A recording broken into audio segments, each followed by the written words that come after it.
Make sure, like I said, that your power's off. Now I'm just going to hold it up here and kind of hold this in the same direction as the white wire. Connect the white to the white.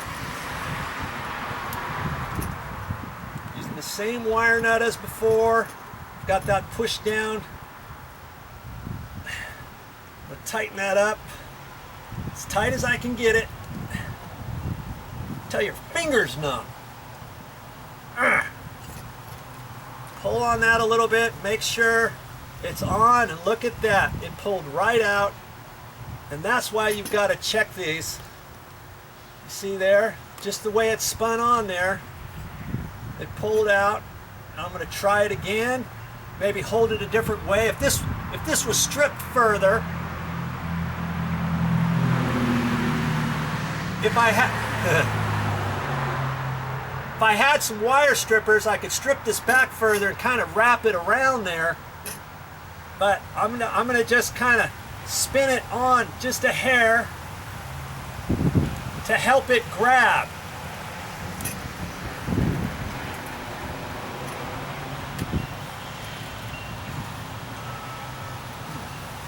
I can pull on it. That one feels tight, okay? That's how you do that. Now the black wire.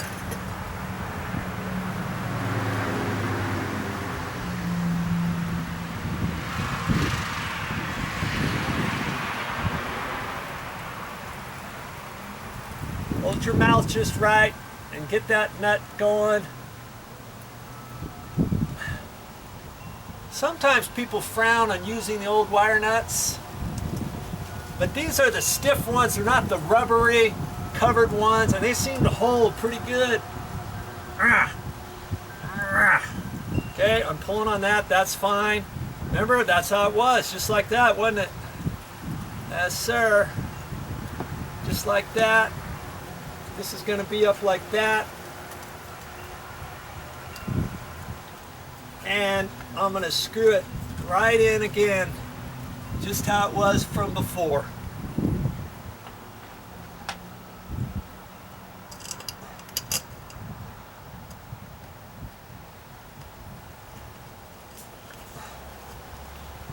Just how it was before, because there's no box up here.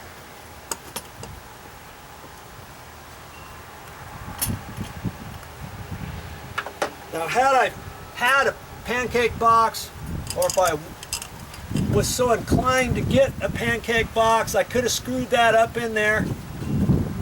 But I decided for this particular light fixture, it's been up here for years. Nothing's happened to it ever.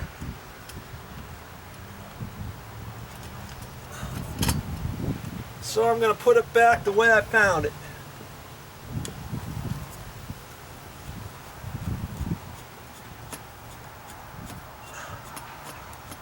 I'm going to use those surface mounted screws just like from before. And that looks all nice and straight.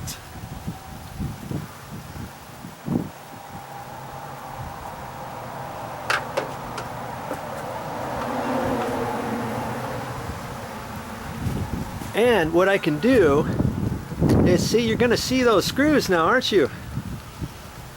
See that one there? It misses the trim even, because the whole thing was wider than that, and that's why they decided to do that. They didn't feel that they had enough room to get the box in there and all that stuff, and so that's why they did that. They should have done it a different way. They should have got a different light fixture, or put a box up there, or made that middle divide piece of trim a little bit wider. But hey, I can't tell them what to do. This was 40 years ago. Now I'm hoping that this LED is going to fit, and I believe it's going to. Got my jelly jar right here.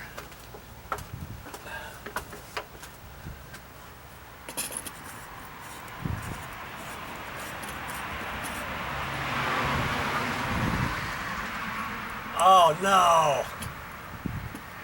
It's too big. It's not going to fit. It's not going to fit inside there. I thought I was going to be able to use it. So now I'm going to have to rustle up a light bulb for that. And there's a tip for you. When you're at the store, get your light bulb, make sure it fits in there and everything, especially if you're going to go with an LED or a CFL. Now see, I put that in there, and that was just a hair too big, and I had a CFL, you know, like a 75 watt equivalent, and it was about 19 watts, but it was too tall. It stood up too tall, and it hit the bottom of the jelly jar, so that wouldn't work either. So I'm going to have to come up with something, maybe just a standard light bulb, and get her in there and get it done. Okay, we found one. It's a 52 watt light bulb. Have you ever seen a 52 watter? It's the equivalent of a 60. Well, supposedly it's just 52 watts. And before I put the jelly jar up there, I'm going to turn the light switch on. Let's see if it works. I'm going to keep the camera going. 3, 2, 1. Oh no. The heck. Oh. Okay. I was turning the wrong light switch. There was 2 light switches inside the house. Okay, 3, 2, 1. Boom. I was turning the wrong light switch. I'm good. And it works. I wanted to make sure that worked before I put the jelly jar on. And I even found a black Sharpie felt tip pin. And I'm looking at these set screws. I want to make sure they're backed out. So my jelly jar is going to fit. I can put that over the screws.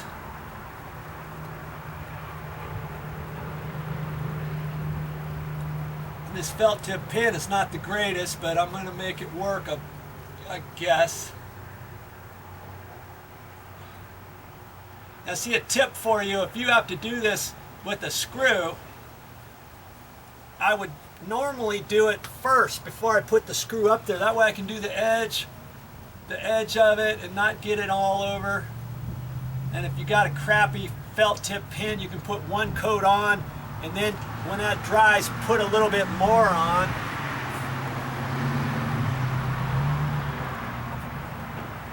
A little bit more on.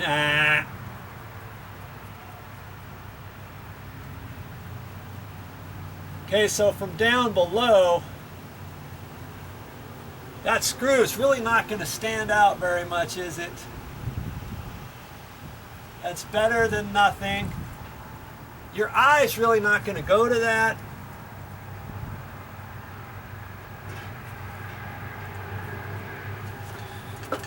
Okay, I'll get you. Let's zoom out. See there, you can't. Can you see that? Can you see that screw at all? That's what I'm talking about. Oh, the sun is right there, isn't it? See? Look. Tell me if you can see those screws. Not at all. That's what you want, just like that. Time to put the jelly jar on. And there's a little nib on the back side. There's only 2 screws here because you can't reach around for the back. So the back's got to fit up underneath that nib first, I see. Then I can tighten these down. And what I normally do is I'll tighten this side, and I want to try to tighten both these the same. So I'm going to go 3 screws this way. 1, 2, 3. I'm going to do the same here. 1, 2, 3. Now I'm going to do another one. 1. I'm going to do this side. 1. Okay. Now I'm going to do a little bit more there. See where that's going to set. And then start tightening it up a little bit more, because you're going to have to do something like that. If you got 3 set screws around here, or 4 set screws, that's always a good way. 1, 2, 1, 2, 1, 2, 1, 2, and then do 1, 1, 1. That way you get it all the way around, because you don't want to tighten one side up thinking the other side oh, okay, I got this one screwed in 3/4 of the way. That means I'm gonna have to screw this one in 3/4 of the way. And you start doing this one and it's halfway and you keep tightening it, thinking, man, I have to get that 3/4 of the way to get it tight. And then all of a sudden you crack it because this should have been out a half of the way and a half of the way instead of 3/4.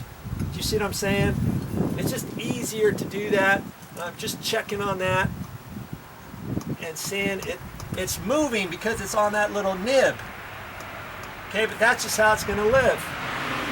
Just like that. And there you go. Now I'm going to turn the light switch on one more time. There you go.